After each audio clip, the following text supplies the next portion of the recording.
தமிழ் சொந்தங்கள் அனைவருக்கும் வணக்கம். நான் பிரபாகரன். நான் இன்னைக்கு எங்க இருக்கேன் அப்படின்னா, தென் சீரடி அப்படின்னு அழைக்கப்படக்கூடிய புஞ்சை புளியம்பட்டி அருகில் அமைந்திருக்கக்கூடிய சாய்பாபா கோயில தான் நான் இன்னைக்கு இருக்கேன். அதாவது சக்தி சாய்ராம் தர்மஸ்தலம் அப்படிங்கறத வந்து பார்த்தோம்னா இந்த இடத்தினுடைய பெயரை அப்படிதான் அழைக்கிறாங்க. ஸோ இன்னைக்கு இந்த கோயில் பற்றிய தகவல்களை தான் நம்ம பார்க்க போறோம். வாங்க வீடியோக்குள்ள போகலாம். இந்த இடம் பாத்தீங்க அப்படின்னா புஞ்சை புளியம்பட்டியில இருந்து நீங்க பவானி சாகர் போற ரோட்ல மெயின் ரோட்லயே இந்த இடம் அமைஞ்சிருக்கு. ஸோ உங்களுக்கு ரோட்ல இருந்து வந்து பாத்தீங்க அப்படின்னா வாக்கபிள் டிஸ்டன்ஸ் ஒரு 5 அடியிலேயே வந்து பார்த்தோன்னா போயிடலாம். பட் பஸ் ஸ்டாப் வந்து பார்த்தோன்னா கொஞ்சம் பக்கத்துல தான் இருக்கு. நீங்க வேற எங்க இருந்து வரீங்க, அதாவது இப்போ திருப்பூர்ல இருந்து போறாங்க அப்படின்னா கிட்டத்தட்ட 43 கிலோமீட்டர் தொலைவில் இந்த கோயில் அமைஞ்சிருக்கு. அதே மாதிரி புளியம்பட்டி பஸ் ஸ்டாண்ட்ல இருந்து எடுத்துட்டோம்னா 9 கிலோமீட்டர் தொலைவிலையும், சத்தியமங்கலம் பஸ் ஸ்டாண்ட்ல இருந்து எடுத்தீங்கன்னா அப்படின்னா 16 கிலோமீட்டர் தொலைவிலையும் இந்த கோவில் வந்து அமைஞ்சிருக்கு. இல்லை நீங்கள் கோயம்புத்தூர்லேருந்து வரீங்க அப்படின்னா கிட்டத்தட்ட 56 கிலோமீட்டர் வந்து டிஸ்டன்ஸில் அமைஞ்சிருக்கு. ஸோ உள்ளே வந்து பார்த்தோம் அப்படின்னா நம்ம வந்து பார்த்தோன்னா அந்த சாய்பாபாவோட இதான் மெயின் பூஜை அந்த அறையை வச்சுருக்காங்க. பின்னாடி வந்து உங்களுக்கு புதுசாக வந்து பில்டிங் வந்து கட்டிகிட்டு இருக்காங்க. ஸோ அதோட மாதிரி தான் உங்களுக்கு அந்த ஃப்ளெக்ஸில் வந்து வச்சுருந்தாங்களா. ஸோ அந்த மாதிரி வந்து கன்ஸ்ட்ரக்ஷன் வந்து போயிட்டுருக்கு.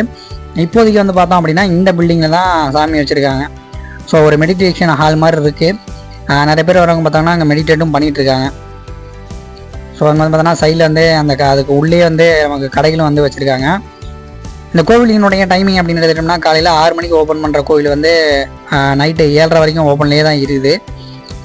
வியாழக்கிழமை மட்டும் எக்ஸ்டெண்ட் பண்ணி 8:30 வரைக்கும் ஓப்பனில் வச்சுருக்காங்க. நீங்கள் அந்த கோயிலுக்கு வர மாதிரி இருந்ததுன்னா வியாழக்கிழமை இருந்தீங்க அப்படின்னா ஸ்பெஷல் அந்த பூஜைலாம் கூட பண்ணுறாங்க. மற்ற நாளை கம்பேர் பண்ணும்போது அந்த நாளில் வந்து பார்த்தோம் அப்படின்னா அன்னதானம் வந்து வழங்கப்படுது. ஸோ மெயினான டேஸ்லேயும் சரி அந்த தேர்ஸ்டேயில் வந்து பார்த்தோம் நமக்கு அன்னதானம் வந்து பார்த்தீங்கன்னா கொடுக்குறாங்க.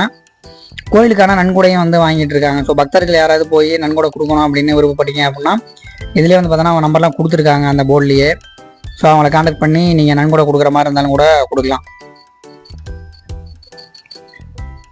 ஸோ நம்மளுக்கும் வந்து பார்த்தோம் அப்படின்னா அன்னதானம் கொடுத்தாங்க. ஸோ 2 வெரைட்டியான சாப்பாடு வந்து வாங்கிட்டு சாப்பிட்டுட்டு கொஞ்ச நேரம் டைம் ஸ்பெண்ட் பண்ணிட்டு அதுக்கு பிறகு கிளம்பணும். பின்னாடி பார்த்தோம் அப்படின்னா இங்கே தான் வந்து அவங்க அதுக்கான கன்ஸ்ட்ரக்ஷன் ஒர்க் வந்து இப்போ பண்ணிகிட்டு இருக்காங்க. ஸோ இப்போ தான் ஸ்டார்ட் பண்ணிட்டு இருக்காங்க. ஸோ இந்த கன்ஸ்ட்ரக்ஷன் ஒர்க்கை வந்து முடிச்சிட்டாங்க அப்படின்னா இந்த இடம் வந்து பார்த்தோம்னா நிறைய பேர் வரக்கூடிய ஒரு இடமா மாறிடும் நிச்சயமாக.